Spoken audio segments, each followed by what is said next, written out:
में, कैसे कहूँ कहानियाँ अब सुनो पूरी लंबी कतार में।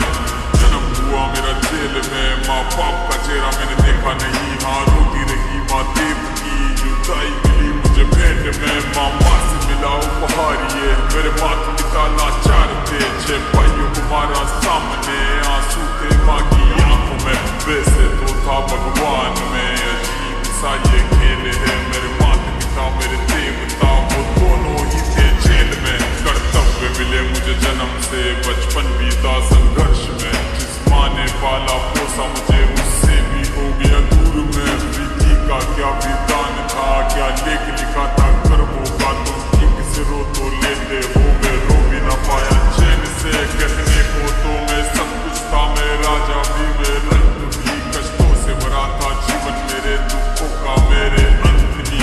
खेल कूद की उम्र में कर्तव्य मेरे अनेक थे, छुड़वाना था मेरे माता पिता को कई वर्षों से गेद थे।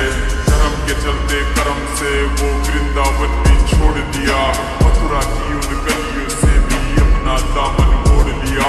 वृंदावन के साथ साथ किस्मत भी मेरी रूठ गई, हाँ प्राणों से भी प्रिय मेरी वो राधा रानी छूट गई। बांसुरी को भी त्याग दिया, सब छोड़ छाड़ के दूर गया, सुदर्शन धारण करके कान्हा